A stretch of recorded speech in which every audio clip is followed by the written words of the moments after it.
Hello, beautiful moms and entrepreneurs. My name is Charisse Walker, and I'm your host of the Unbreakable Mompreneurs podcast. This is a place where we come together to learn, grow, and inspire. So sit back, relax, and let's get started. Hello, Unbreakable Mompreneurs. My name is Charisse Walker, and I'm your host. And today I'm here with Elle O'Flaherty. And she is from DC, and I actually love her history about how she got started in her business and what she's doing, and then how she got into ADHD. And so some of you, when I say that, those 4 letters, you might be thinking negative. Others are like, oh my gosh, I have to listen in closer. But I encourage all of you to listen because I think we're all affected more than you realize. So why don't you introduce yourself, Elle? Thanks, Charisse. That was such a wonderful introduction. I'm so happy to be here.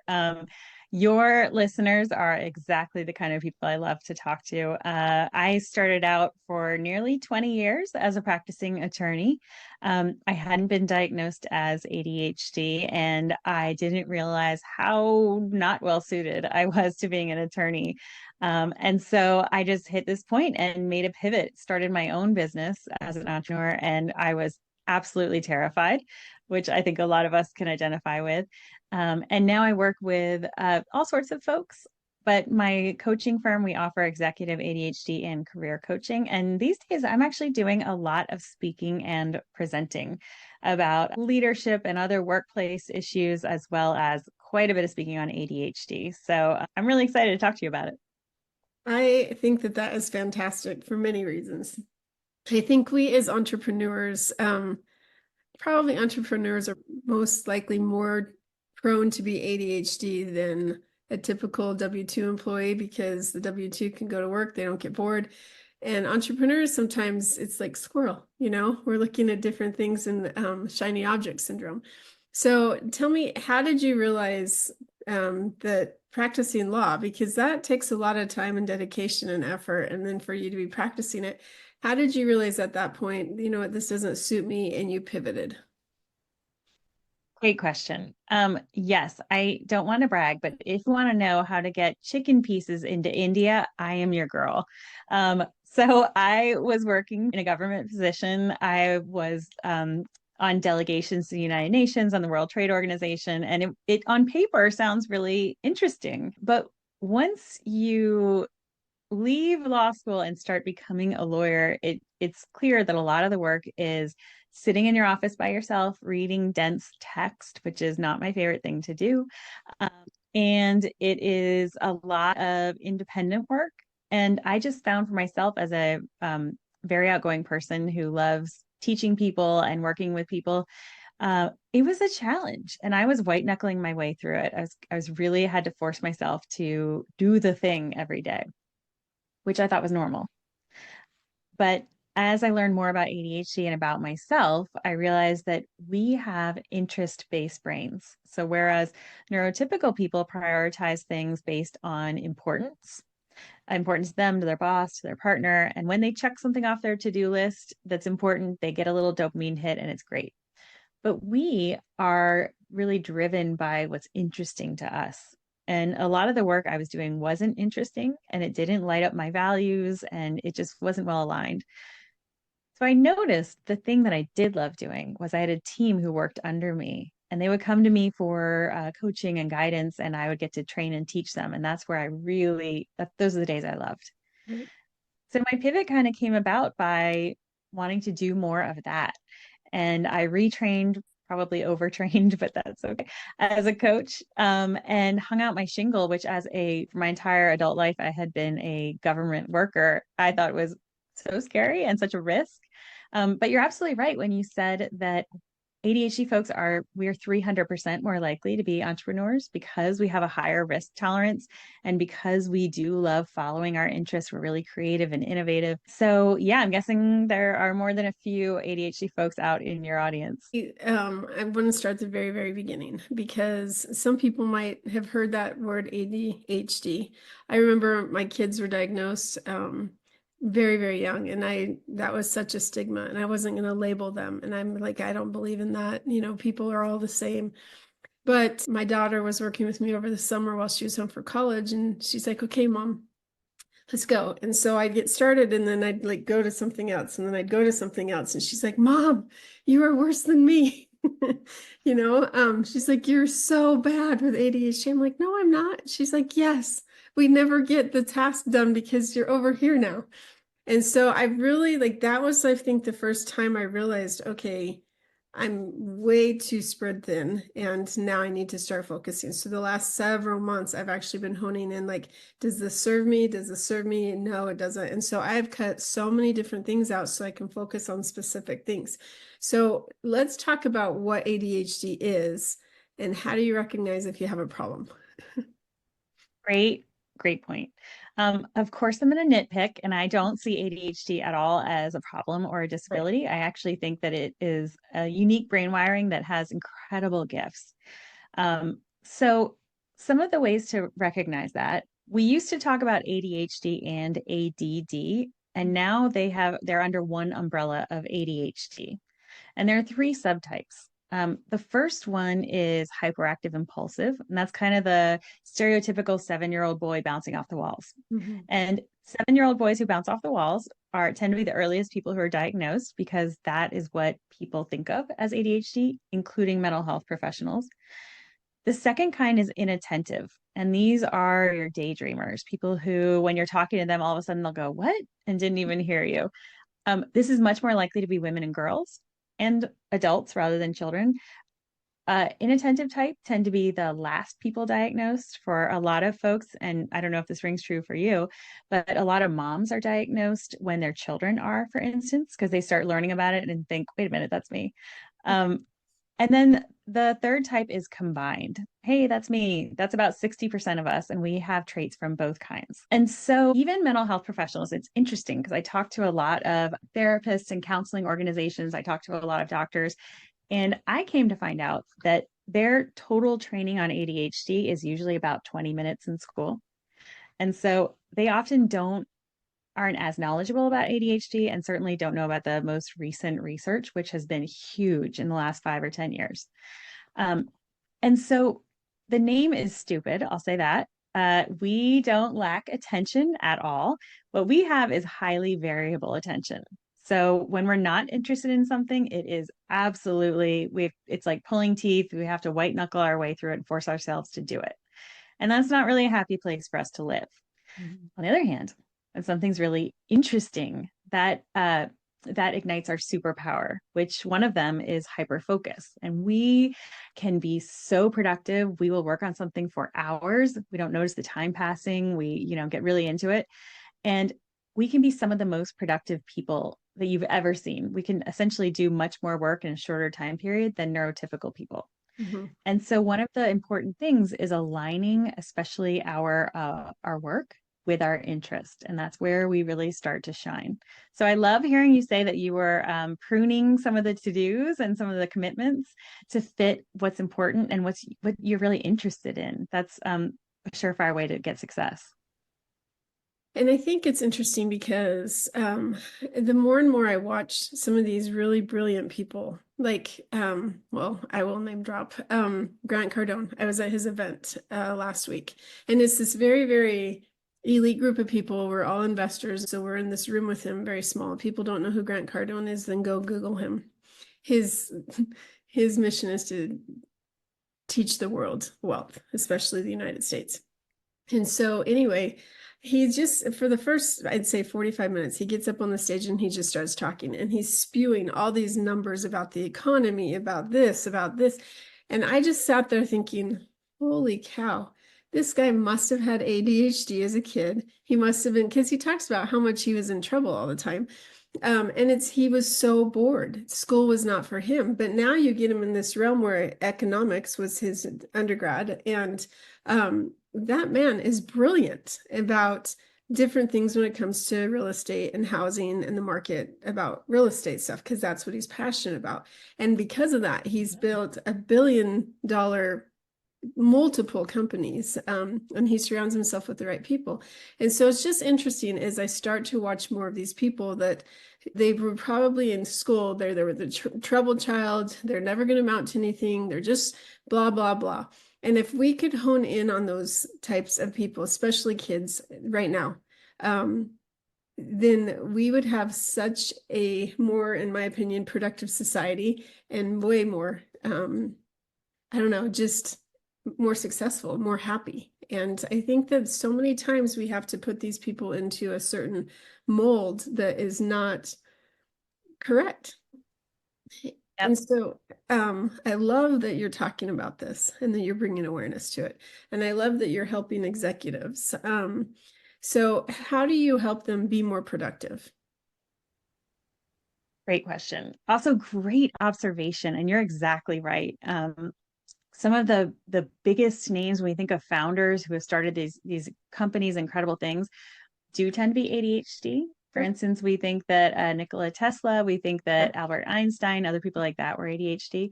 And so it is really about harnessing these great traits, one of which being another gift of ours. And I promise I'm going to get to your question, but is that we don't just think outside the box. We don't really realize there is a box. That's true. And because you're laughing, I can see that might resonate. And because our brains filter less information, so we're actually getting more information than neurotypical people.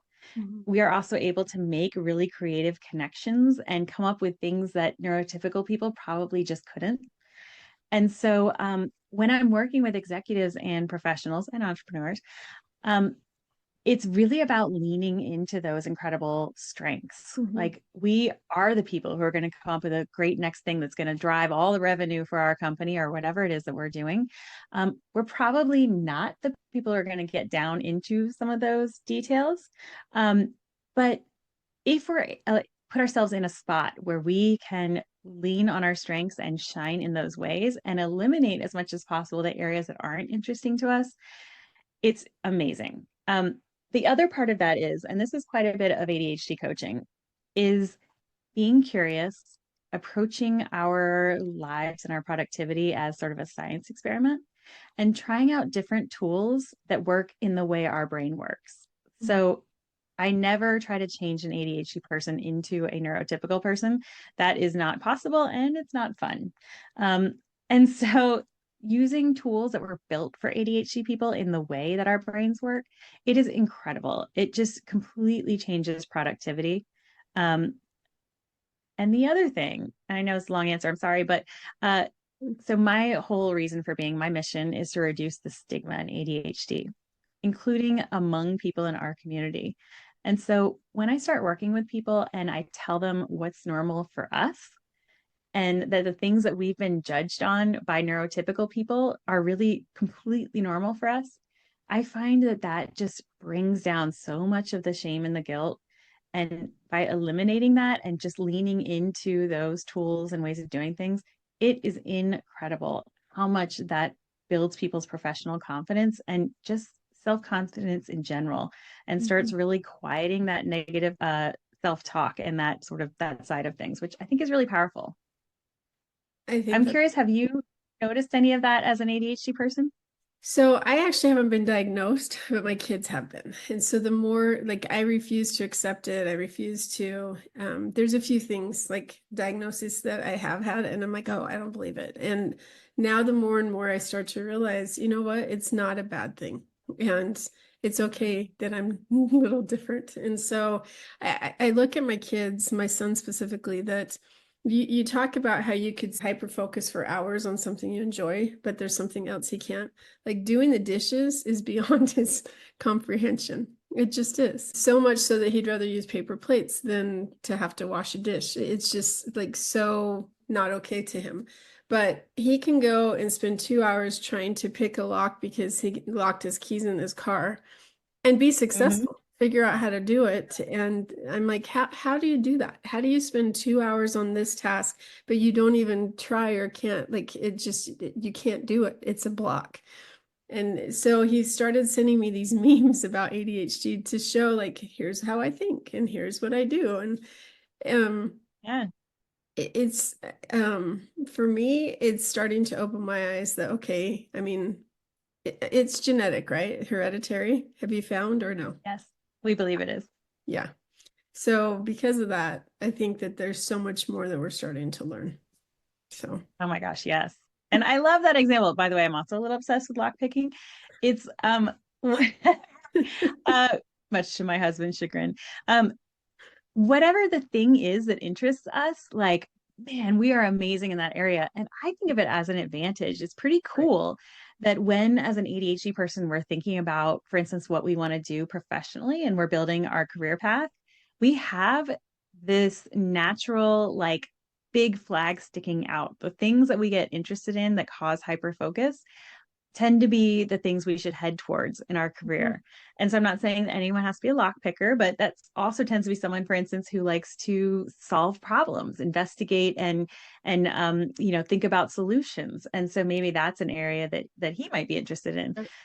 So it's pretty cool. I often have clients track what makes them fall into hyperfocus, and then we kind of pick apart, like, what was it about that you loved? And by going towards those things, then we will find careers that are just incredibly well suited to us and that we really enjoy.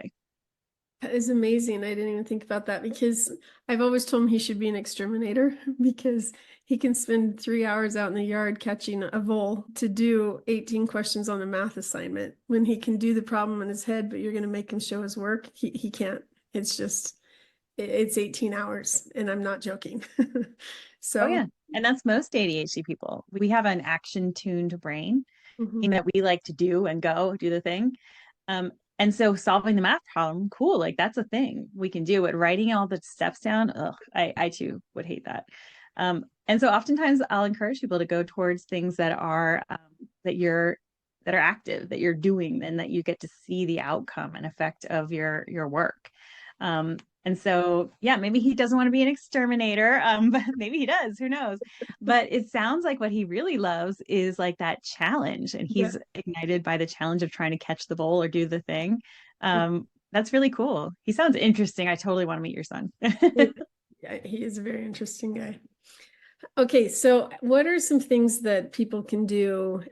One thing I think is writing down what they interest, like what they hyper focus on, but what is another thing they can do to succeed in their career? Oh my gosh, yes, absolutely. Well, for one thing, noticing your strengths, Mhm. which sometimes we get mired down as ADHD people because we get so many messages about what we aren't doing well. Mm. So I like to guide people through questions like, what do you learn really quickly? What do people come to you for advice on? Things like that to uncover our strengths. And more importantly, are we also interested in these things and go towards those? Um, the other thing, and I thank God for technology, I love it, but Mhm. doing two things. One, letting our future computer overlords do the boring things. So if there is a way to automate it, if there's a way to make a template or anything like that, I'm a big fan of using those. I think ChatGPT personally is one of the best tools that has ever come around for ADHD people because we Mhm. can just type our thoughts in there and then it'll give us sort of an outline or a first try at something, which then makes it so much easier for us to keep going and do the thing. So looking for ways that you can eliminate or automate things that are annoying, I think is really great. And then on the positive side, not expecting yourself to work as an ADHD, I'm sorry, as a neurotypical person. So for Mhm. instance, if you're an entrepreneur and you're ADHD, most likely your amazing gift is innovation and doing things in a different way, which, as we all know, having your own niche or having a way that you stand out as an entrepreneur is so important. And so not trying to make yourself neurotypical and displaying all those wonderful traits. Just for instance, with my own coaching firm, when I started it, I'm a little bit hyper and I like to think I'm really funny and I leaned into that. And so I coach using a lot of humor and I do a lot of training using a lot of humor and I like researching. And so finding the things that you really enjoy and combining those Mhm. really can ignite your superpower. I like that. And more of a visionary, so you get an executor to do your work, right? Kind of automate it or hire a VA or hire an assistant for part-time that can go do the tasks that you don't want to do. Oh yes. With the one caveat that about 30% of us are ADHD and on the autism spectrum, ADHDers, who tend to be some of my favorite people. They're balls of fire. Sometimes they can do both. And I think they're kind of amazing. And some other ADHD people too. But just really noticing any areas of challenge. And those are the things like, you don't want to make your day full of challenges. Let's reduce those. I love that. Okay, so here's my question, totally off the cuff, is say that you are sitting on a park bench and you're just enjoying the scenery and your 19-year-old self comes and sits next to you. What advice would you give her? Oh my gosh, I love that question. I would give kind of similar advice to what I have been saying. I would say your magic is in how different you are to many people. And that is what's going to attract people to you and help you make the biggest impact. So don't try to become what everyone else is. You don't become a horse when you're a zebra. Instead, think about how you can lean into those differences and the strengths that you're good at that most people aren't. And it's really going to bring you a lot of joy. I think you were talking earlier about the education system. And I think that because everyone is encouraged to do things the same way and to sit still and to do the thing, I think it ingrains in us that there is a single right way to do things when there isn't. There's a million right way to do things. And it's so much better to do the right thing in the right way for you. Yeah. And I agree. And quick little thing with the education.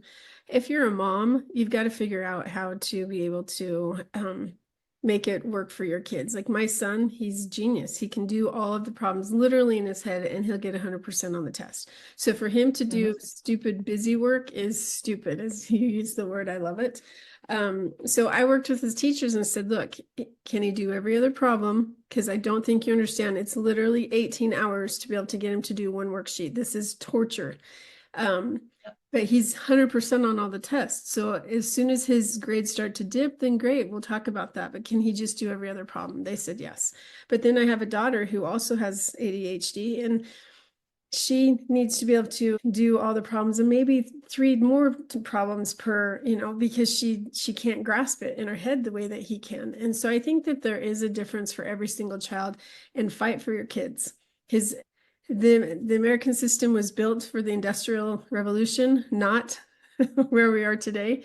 And you don't sit down in a seat and stare straight ahead and expect to have information input into our brains. Most people don't work like that anymore, yet our system is still like that. So without going on a tyrant, I appreciate the awareness that you are bringing to so many people. So thank you.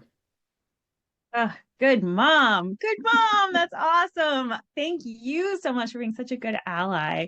Even when earlier when you weren't necessarily as informed about ADHD or maybe quite there yet.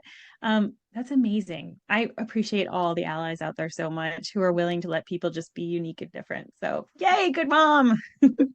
Thank you. Thank you. So how do people find you, specifically our listeners, if they want to get a hold of you or learn more? Absolutely. Well, I am extremely creative with all of my social media. So my handle on Instagram and everywhere else is at Elle O'Flaherty, no apostrophe. Also, check out my website. It's www.interlacesolutions.com. I speak a lot for organizations. So if you're interested in that, please reach out. We also offer individual coaching, and we have some asynchronous learning courses that are pretty cool. Also, this is my life's work and passion. So if I can help in any way or have any questions, please feel free to reach out to me. And I love to connect on social. So I'm around. Well, thank you so much. This is a topic that we could probably spend hours on, but I know that your time is short, as is mine. So I really hope that our listeners realize that it's okay to be different and actually embrace the difference, because that's what brings oftentimes a lot more creativity and awareness about different topics. And so be you and have a great day. Thank you so much. It was such a pleasure being here. I appreciate it. Beautiful moms, remember, you are unbreakable. Keep illuminating the world with your strength, pursuing your dreams, and reveling in the splendor of motherhood. This is Charisse Walker, bidding you farewell for now. Stay tuned for more empowering conversations on the next episode of the Unbreakable Mompreneurs podcast. Until then, keep shining bright. Signing off with love, Charisse Walker.